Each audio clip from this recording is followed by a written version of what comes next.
Hello, dear student. The topic that we have already discussed that was related to the SPDF subshells and the sublevel electronic configuration. With respect, after a good detailing about these concepts, we went through the the tetravalency of carbon atom, and through that we explained the molecule formation of methane CH4, how carbon forms the hybridized 4 orbitals, and the 4 electrons get arranged in that. Thus there will be 4 unpaired electron, which we call as the tetravalency, and in each of those one hydrogen will get bonded by sharing 1 electron of hydrogen. So there will be 4 covalent bond formed.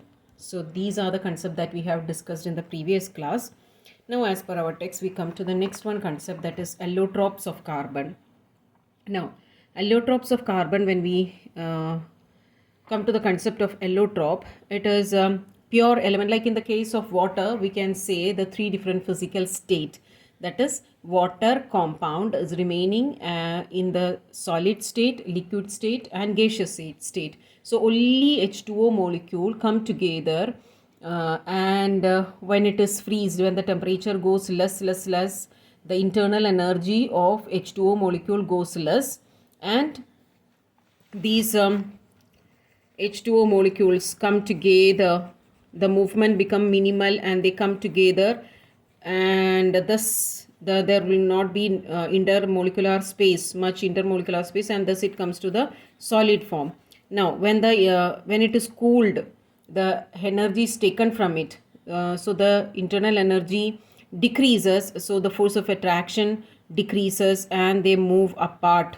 So that is what the liquid formation. And again when it is cooled, the air temperature, heat is taken from that, internal energy again decreases and they move apart, as if there is no force of attraction between the molecules. So that is the compound in 3 different states. Now when we come to the element, only oxygen atom or only sulfur atom, likewise they get arranged with each other in specific pattern, right? It will be like in solid only, solid phase itself, in solid phase itself they get bonded and get arranged in different patterns.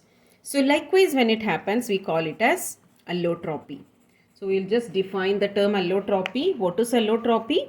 Look, the phenomena of existence of chemical element in 2 or more forms, differing in physical properties but have almost the same chemical nature.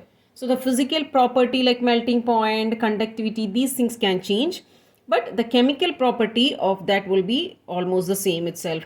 Now here a little more simple one definition is there. Some elements can have several different structural forms. So presence of different structural forms in same physical state. In solid state itself, it is having different structural form. The other examples include sulfur, tin, oxygen. Not only carbon, even these elements, like in sulfur there is rhombic sulfur, monoclinic sulfur, likewise it is.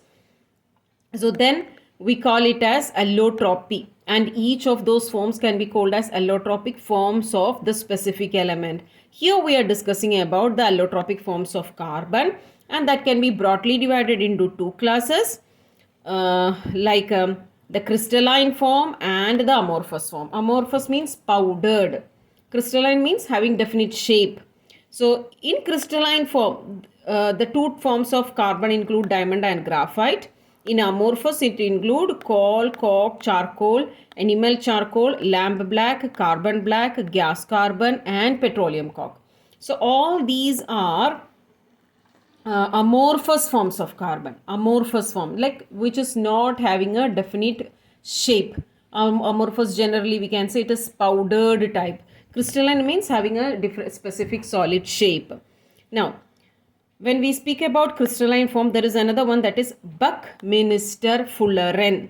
Buckminster Fullerene. So that is yet another, you can see Buckminster Fullerene, which is yet another crystalline form of allotropic form of carbon.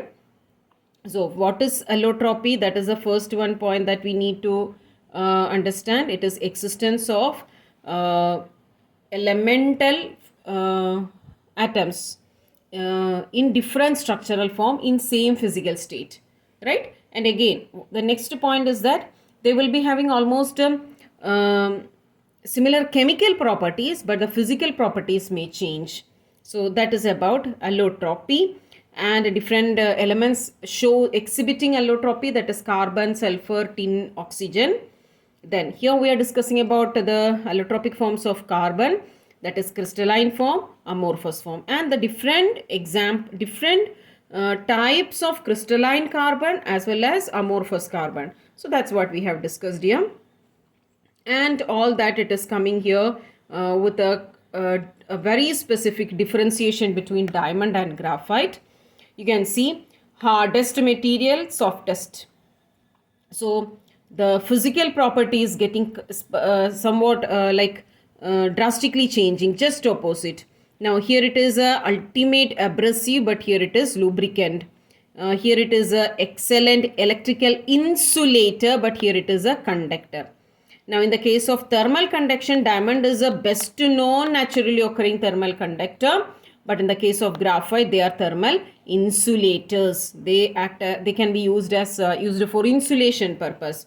Now this is diamond is transparent, as we know. Graphite is opaque. Now diamond, when we say it is having a cubic system, basically when we speak, it is having a cubic system, but here it is hexagonal system. So that's about the specific differentiating points regarding diamond and graphite, the two different allotropic forms of carbon. Now there is few explanation given. Now in the case of carbon atom, in diamond, the carbon atom is linked to its neighbors by 4 single covalent bonds. It's important to understand this. Let's have a quick look into what is that. So what is that we said? In the case of diamond, each carbon is bonded to 4 different neighboring carbon atoms. Right? Now this one, if we just consider, and then the other one it will be there.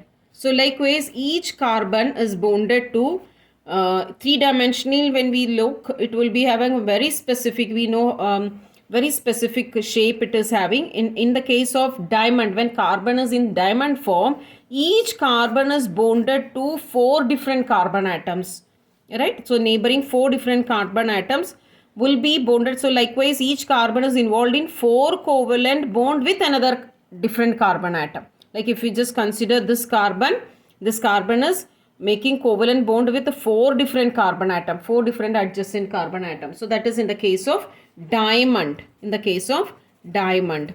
Now if we just go with this graphite, carbon atoms are arranged in parallel layers. They are arranged in parallel layers. So now what is happening? Just listen here. In the case of this graphite,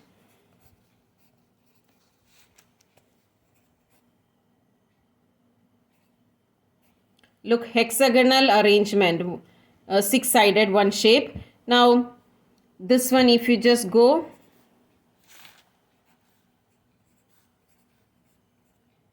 look again. So each, when we go with that, it will be like that only, making a hexagonal arrangement, each carbon.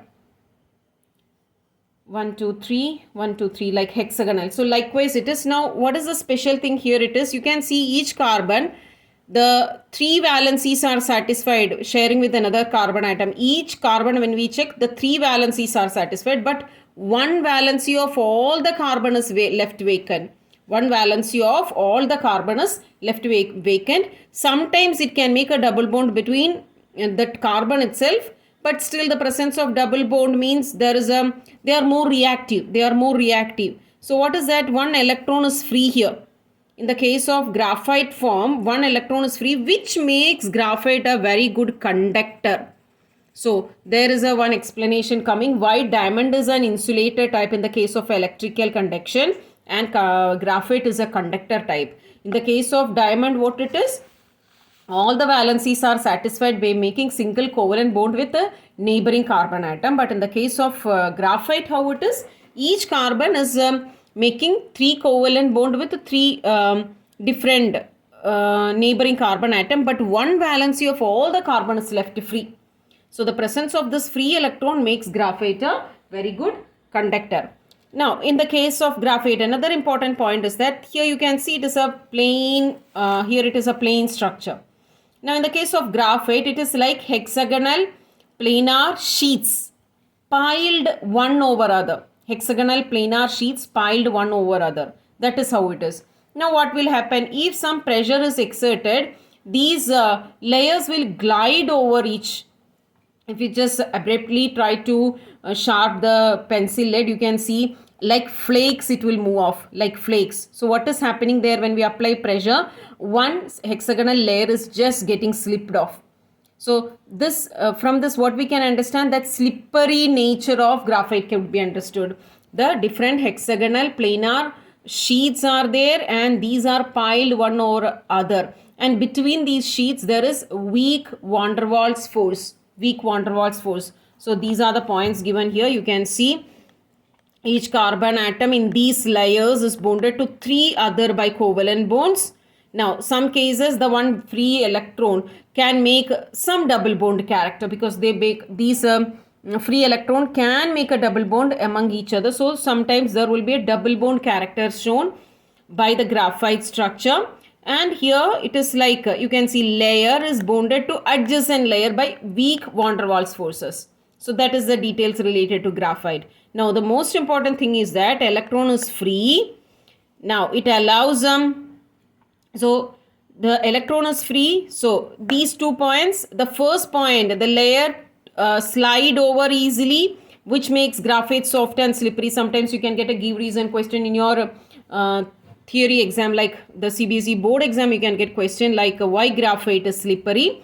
In the case of graphite, the carbon atoms make 3 covalent bond with adjacent carbon atom, making hexagonal planar sheets, and these sheets are as if piled one over other with weak van der Waals forces, and when a pressure is applied, these sheets will slide over, which makes graphite soft and slippery. So that is the point. Now, thus making it a very good lubricant, as you can see, by thus making it a very good lubricant, and as well as the presence of free electron makes it a very good conductor.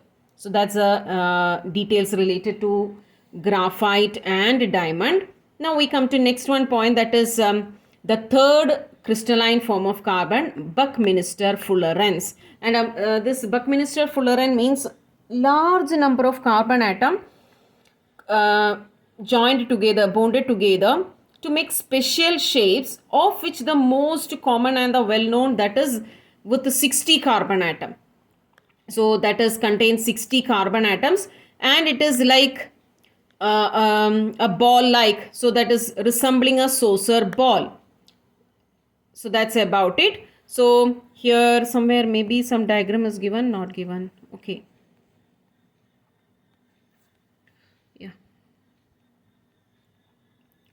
So that's about the basic here, symmetrical structure.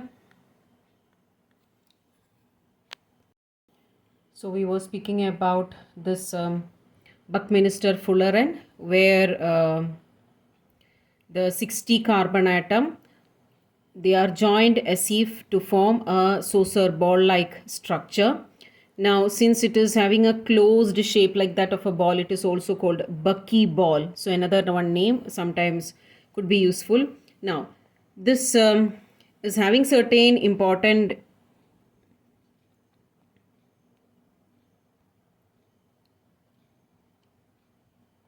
some important uses, like you can see it can be used as a very wonderful lubricant. The reason is that when we come to the finer structure, you can see here it is yellow powdery substance. So it is powdery in the sense like the small structures, the small unit of it is having a very definite shape. So that's why we say crystalline, and because of that ball like structure, it roll between the surface, so itself it can be used as a very good lubricant, right? So that is, here you will be getting a give reason type question why it could be used as a very good wonderful lubricant, because the basic structure when we consider it is as if that of a ball, and it can, like ball bearings, we know in the same way finer when we need, these could be used because the finer balls can roll between the surface and can reduce the friction. So that's why it could be a very good lubricant. Now another important thing, how it can be prepared by evaporating graphite using laser. So sometimes you can get some question here, what is that? Fullerenes, first prepared by evaporation of graphite using laser, and it is, this type of reaction is usually done in presence of the inert gas helium or argon. So certain points are coming here in case related to preparation of fullerenes. You can add this point from graphite using laser, how it can be made in an electric arc, and the reaction proceeds in a proper manner when it is done in presence of the inert gas helium or argon, right? Now, in the case of this graphite and diamond, we said well defined shape and all. Even if graphite is slippery, still it has a well defined shape. But here when it comes, it a big size. It is not usually seen. It is seen in very small crystal type, and so itself it can be also taken as a powdery type, a crystalline powder, and it is usually having yellowish color. So yellow powdery substance, and they are soluble in organic solvent like alcohol and all those things. The organic solvent, it is soluble, and when they dissolve they produce a colored solution. So that is one point. Now specifically if you are using the organic solvent toluene, if the solvent is toluene, then what will happen? It will produce a pinkish solution. So in toluene it undergo dissolution to produce a pink colored solution. So that's about another one important character of fullerene. Again, in presence of UV rays, like if we just consider different units of fullerene, they make bond with each other and make a polymer. Like each unit we can call it as a monomer. In presence of UV rays, they make bond between each unit makes a bond between each other, thus making a polymeric unit. Like it means like huge unit. Now in the case of protein, we can say amino acids as the monomers, and these amino acids join together, undergo the process of polymerization to produce the polymer. And what is the polymer of amino acid? It is protein. So here the process we can just understand, the simple small units of fullerene will join together to make a bigger complex unit, a polymer of the same. So we can say it undergo polymerization on exposure to UV radiation. So that's about the basic details related to the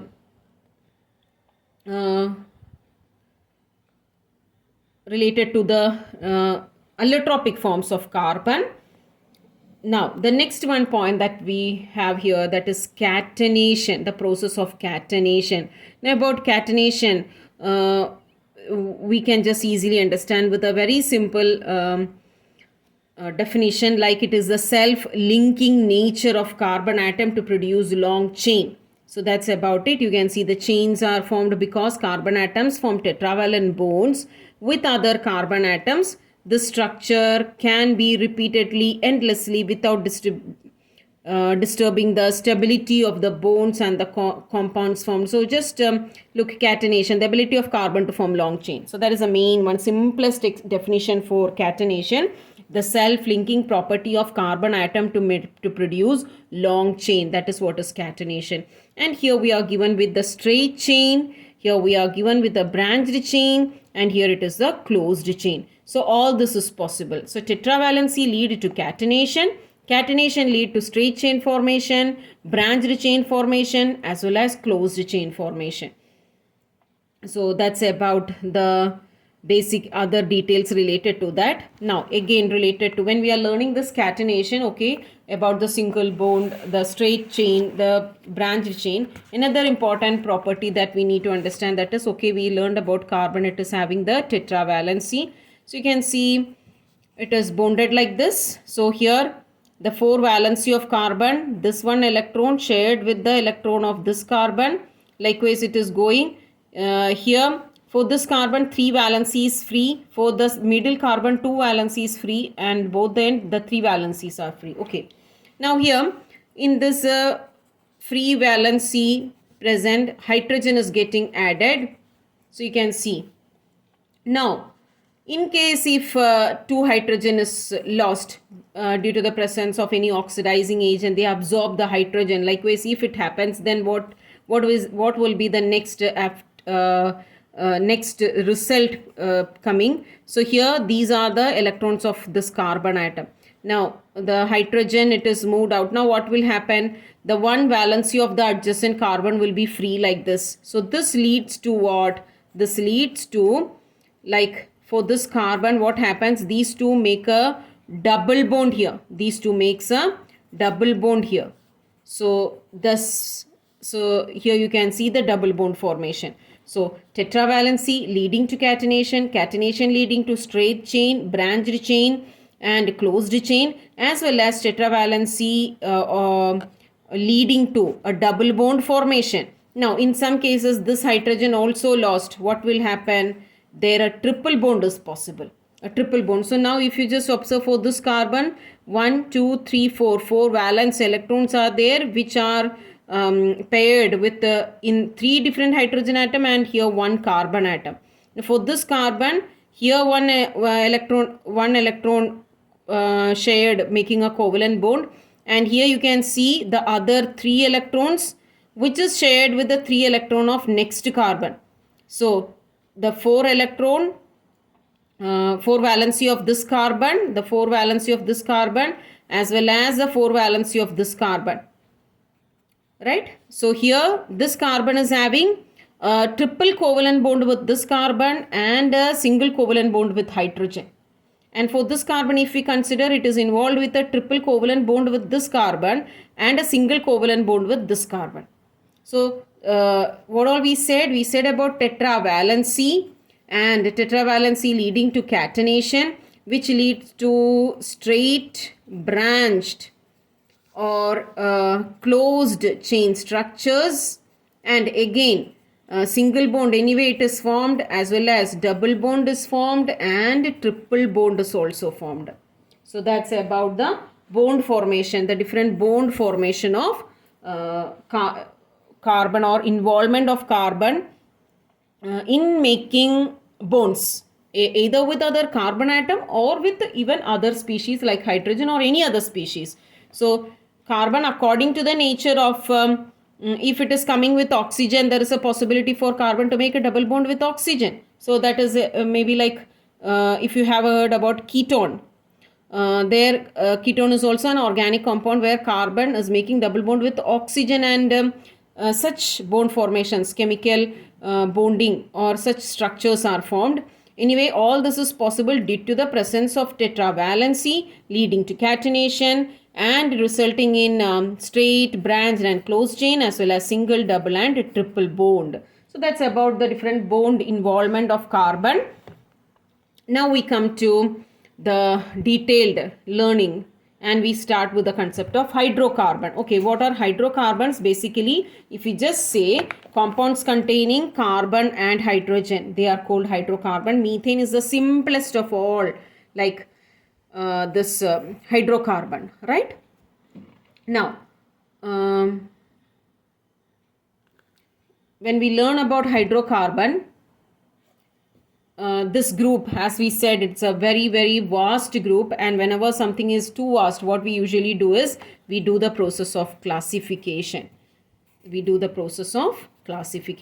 So here when we classify, we already learned about the formation of a straight chain, then branched chain, as well as the closed chain. Now all such compounds are present in this organic compound. Again, with if we just consider a 3 carbon compound, okay, 3 carbon is there or 4 carbon is there. 4 carbon can make a straight chain, or sometimes the 4 carbon can make a branched chain, or sometimes a 4 carbon can make a closed chain. Now here the valency, if we just draw each carbon valency, and here for this carbon this will be the valency for this chain, the different carbon atoms of this chain. And here already 1 2 3 4 for this carbon, 1 2 3 4 for this carbon, 1 2 3 4, and here also 3 4. So this is, so likewise with 4 carbon itself, 3 different type. Again another possibility is like the 4 carbon can make a double bond here, or sometimes what can happen, the hydrogen could be lost from these 2 carbon and the double bond can be between the last the last carbon and the second last carbon. Likewise also so this is forming 2 different compound. Likewise the same number of parent atoms that can get bonded in different way, making different types of compounds. So that is the vastness of this group of compound. And when such a vast group of compound needed to be learned, what we can do is we can classify it. Now there are different methods of classification. One simplest, easiest and first approaching method is according to the structure. According to the structure, and structure itself, when we say like open chain compounds as well as closed chain compounds. This is the first classification, open chain compounds and closed chain compounds, right? So there are much more details related to these two groups we will discuss in the next video. Thank you.